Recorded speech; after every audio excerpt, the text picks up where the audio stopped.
Hello friends, welcome to you in my YouTube channel VKEDU change the way of learning.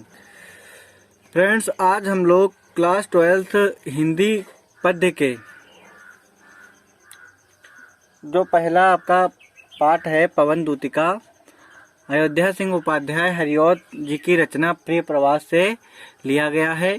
आज हम लोग इसी का अध्ययन करने वाले हैं और आज हम लोग यहाँ से पढ़ेंगे और इसका पार्ट फर्स्ट हम पहले डाल चुके हैं। अगर आपने अभी तक इसका पार्ट फर्स्ट नहीं पढ़ा है तो आप जाके हमारी प्लेलिस्ट से इसका पार्ट फर्स्ट जो है वो पढ़ सकते हैं। तो देखते हैं।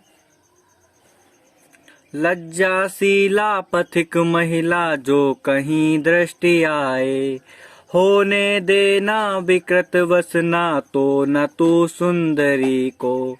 जो थोड़ी भी श्रमित वाह हो, गोद ले श्रांति खोना। होठों की ओ कमल मुख की म्लानता ए मिटाना। लज्जाशीला पथिक महिला जो कहीं दृष्टि आए। राधा जी पवन दूतिका को समझाते हुए कहती हैं कि हे पवन दूती, लज्जाशीला पथिक महिला, यदि कोई लाजवंती स्त्री जो कि लाजवंती पथिक स्त्री जो कहीं दृष्टि आए, जो तुझे कहीं नजर आए। राधा जी कहती है कि हे पवन दूती, यदि तुझे मार्ग में कोई लाजवंती स्त्री दिखाई दे, होने देना विकृत वसना तो ना तू सुंदरी को। होने देना विकृत वसना माने वस्त्र विहीन, तो तू उसके वस्त्रों को मत उड़ाना और उसे वस्त्र विहीन मत कर देना। जो थोड़ी भी श्रमित वह हो, गोद ले श्रांति खोना। और यदि वह थोड़ी सी भी थकी हुई हो या थकी हुई प्रतीत हो तो उसे गोद में लेकर उसकी थकान को मिटा देना। होठों की और कमल मुख की म्लानताएं मिटाना। और साथ ही उसके होठों और कमल के समान दिखने वाले सुंदर मुख की म्लानताओं अर्थात उसकी थकानों को मिटा देना, उनकी थकानों का हरण कर लेना। अब ये देखते हैं। कोई क्लांता कृषक ललना खेत में जो दिखावे, धीरे धीरे परस उसकी क्लांतियों को मिटाना।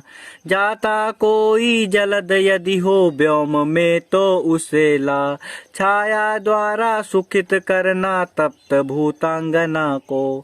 कोई क्लांता कृषक ललना खेत में जो दिखावे। राधा जी कहती है कि हे दूतिका, यदि तुम्हें मार्ग में, क्लांता माने होता है थकी हुई या थका हुआ, कृषक ललना माने किसान की स्त्री, खेत में जो दिखावे। राधा जी कहती हैं यदि तुम्हें मार्ग में खेत में काम करने वाली कोई थकी हुई स्त्री दिखाई दे, धीरे धीरे परस उसकी क्लांतियों को मिटाना, तो धीरे धीरे उसके शरीर को स्पर्श कर उसकी थकान को मिटा देना। जाता कोई जलद यदि हो व्योम में तो उसे ला। और यदि आकाश में कोई बादल दिखाई दे या कोई बादल जाता हुआ दिखाई दे, छाया द्वारा सुखित करना तप्त भूतांगना को, तो उस सूर्य की तपन से परेशान भूतांगना माने स्त्री को, तो उस सूर्य की तपन से परेशान स्त्री को उस बादल की शीतल छाया के द्वारा उसे सुख प्रदान करना, उसे आराम प्रदान करना। जाते जाते पहुँच मथुरा धाम में उत्सुका हो, नारी शोभा वर नगर की देखना मुग्ध होना।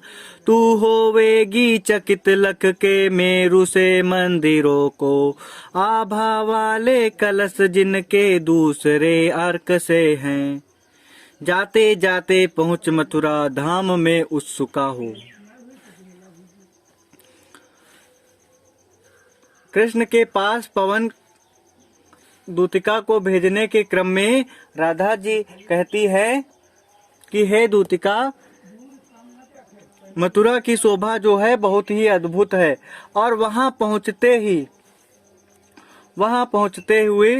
पहुंचते ही तू उसकी सुंदरता को देखने के लिए बहुत ही उत्सुक हो जाएगी। न्यारी शोभा वर नगर की देखना मुग्ध होना। किंतु ऐसे में तुम अपनी उत्सुकता को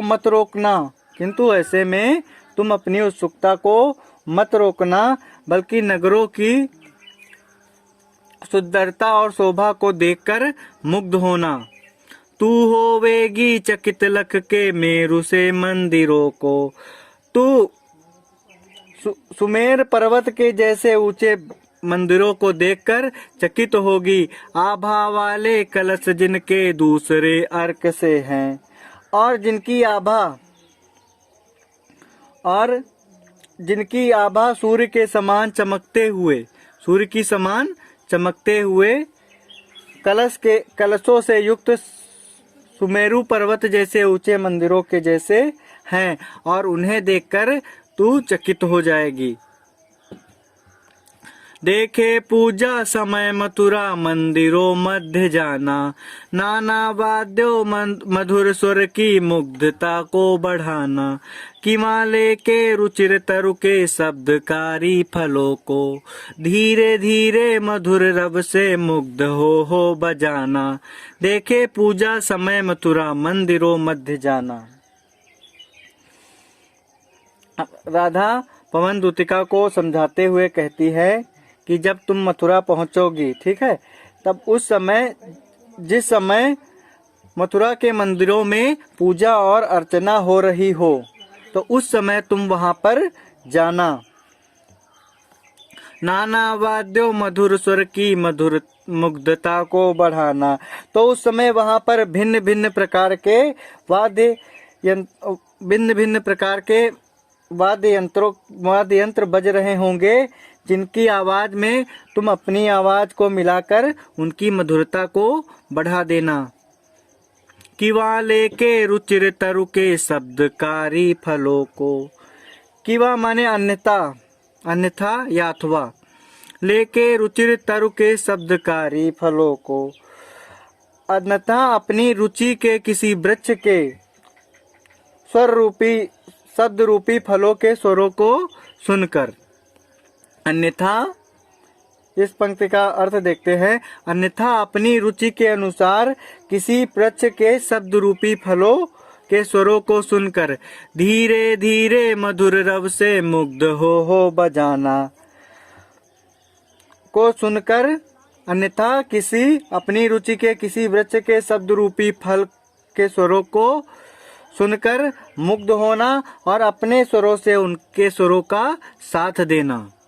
इस प्रकार राधा जी पवन दूतिका को समझाती हैं। नेक्स्ट देखते हैं। तू देखेगी जलद तन को जा वहीं तद्गता होंगे लोने नयन उनके ज्योति उत्कीर्णकारी। मुद्रा होगी वर वदन की मूर्ति सी सौम्यता की। सीधे साधे वचन उनके सिक्त होंगे सुधा से। तू देखेगी जलद तन को जा वही तद्गता हो। कवि कहते हैं कि राधा पवन से कहती है कि मथुरा जाने पर तू देखेगी जलद तन माने बादलों के जैसे शरीर वाले या मेघ वर्ण वाले। जब तू मथुरा पहुंचेगी तो वहां तू बादलों के जैसे मेघ वर्ण वाले, श्याम वर्ण वाले कृष्ण को उन्हीं में तद्गता माने तल्लीन होना, ठीक, तो तू उन्हीं में तल्लीन होकर उन्हें देखेगी। होंगे लोने नयन उनके ज्योति उत्क्रीडकारी। होंगे लोने नयन माने होता है सुंदर नेत्र, और उनके नेत्र जो हैं ज्योति उत्कीर्णकारी माने प्रकाश बिखेरने वाले। और कृष्ण जी के जो हैं वो नयन जो होंगे, उनके नयन जो होंगे वो प्रकाश बिखेरने वाले सुंदर नेत्र होंगे। मुद्रा होगी वर वदन की मूर्ति सी सौम्यता की। और वह ऐसे प्रतीत हो रहे होंगे जैसे कि कोई सौम्य मूर्ति हो, अर्थात बहुत ही अद्भुत मूर्ति हो। सीधे साधे वचन उनके सिक्त होंगे सुधा से, और उनके सीधे साधे वचन और उनके मुख से निकले हुए वचन अमृत में सींचे हुए प्रतीत होंगे। सिक्त होंगे सुधा मतलब अमृत में, अमृत के द्वारा सींचे हुए, ठीक है। तो उनके वचन जो हैं वो अमृत के द्वारा सींचे हुए प्रतीत होंगे। नेक्स्ट देखते हैं। नीले फूले कमल दल सी गात की श्यामता है, पीला प्यारा वसन कटी में पहनते हैं फबीला, छूटी काली अलक मुख की कांति को है बढ़ाती, सद वस्त्रों में नवल तन की फूटती सी प्रभा है, नीले फूले कमल दल सी गात की श्यामता है। राधा जी कहती हैं दूतिका को समझाते हुए कि हे दूती, नीले फूले कमल दल सी,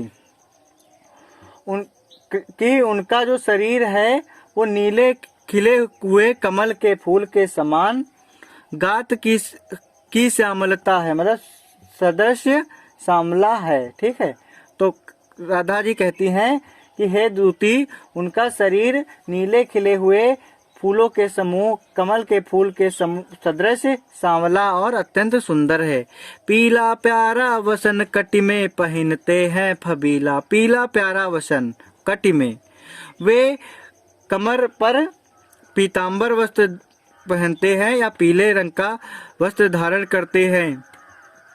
फबीला माने जो कि अत्यंत ही सुंदर दिखने वाला है।